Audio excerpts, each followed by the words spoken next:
These are just some recap notes and a future strategy. More than likely, these people have been chasing me around 15 years. I've seen them all the way up in Shasta, Convict Lake, and this is over many years, many places. The tall blonde-haired guy, the girl, truck with the emblem, the black car. Now, here's my strategies. I'm going to basically leave here, and if they track me and follow me, I'm going to take plates, take information, and strategize my way maybe back or forward. Regardless, is now that I know who's chasing me. I didn't figure it out until they chased me in here. The most aggressive people chasing me in here were heroin addicts, speed addicts, very dangerous looking people threatening me, cars 4 or 5 at a time every time I walked up and down the street. They were really on to me. It has to be a heroin contract on me. That's all it comes down to. Even when I was in Coachella, the day I left, when I spent 30 days there hiding out from the stalking team, who almost killed me on Christmas. The morning that I left, about 4 a.m., the young kid that was in there, he's like 25 or something, he goes flying out the back door. Now, you're not allowed to go out the back door. You do that, you're not allowed to go back in there. Okay, he's a blonde-haired kid, but the key element, there's enough information to know who went out that door, because they do tally on everybody, and you got to sign papers, and they know who does what, and they're on camera. So they know who that kid is. So if I do get hit, that kid is hooked to the Cherokee Jeep with the short white guy and the very short white girl with red hair. At the time, the white guy's like 5'3", tatted up all over. He was the major part of helping in the assassination attempt. Now, the black man, security guard in a white car, he's not directly trying to hit me. He's watching me. He's the handler, the surveyor. The tall blonde-haired guy in the white truck with the antenna and the emblem with that blonde-haired girl who drives a white car, they're the ones who call the cops and go into stores and restaurants and different places I go. Okay, so there's a whole variety there. You got those two working the cops against me. You got the black man handling it. And you got the heroin addicts coming after me to try to kill me. Like I say, Cemetery Chuck. These different people. Now let's progress with this. Also is the atomic God concept. I wrote that, and Brad disappeared. I really believe my brother talked to him. My brother scared him off, basically. Whatever slander or talk or whatever my brother's doing scared that man off. Probably bought my material. But anyways, no big deal. But later on, when I was in Moreno Valley, and I could be tracked through housing, I had a worker named Karina before I had Susie Hernandez. Now, she was kind of young, kind of stupid as a housing worker. She wasn't seasoned like the older ones, which are very intelligent women, very capable.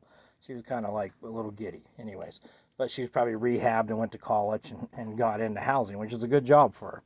Now, the key thing is I wrote out a 7-page philosophical spew about atomic God. It was pretty darn good, in my opinion. It took me a lot of days to write it because it's hard for me to write. I got to look up everything I spell. Now, I gave that to her when she went out the door. Now, that paperwork disappeared, too. Now, when I called up housing and bitched about my paperwork disappearing, housing says, well, she should have never took your paperwork, eh? She told me she gave it to her husband, and she told housing that it never entered the building. Okay, so now she was going from my apartment to work, and she was in a county car. So that material had to go into her purse, out of the county car, into that building to get back into her car to get home to give it to her husband. So you see right there, it's easy enough to see a lie. And housing wouldn't tell me much about it.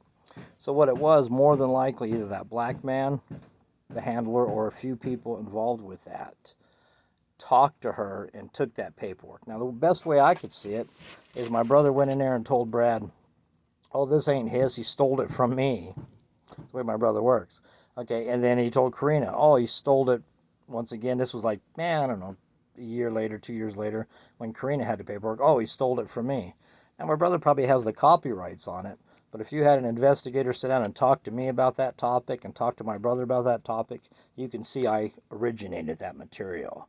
Very difficult to wrap your mind around it and be able to articulate the ideas and point to the scriptures. Very difficult. Even I talked to a lot of ministers who couldn't do it. And I found a few who could, and they liked it, and they thought it was brilliant. But it's advanced. Okay, so we got that there.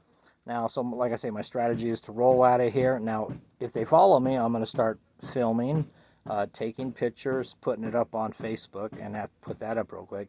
I do have a Facebook with this expression that someone is stalking me, trying to kill me. I have a writing company called Write Co. It's an app, publishing app. You could find that there. It's called Stalked.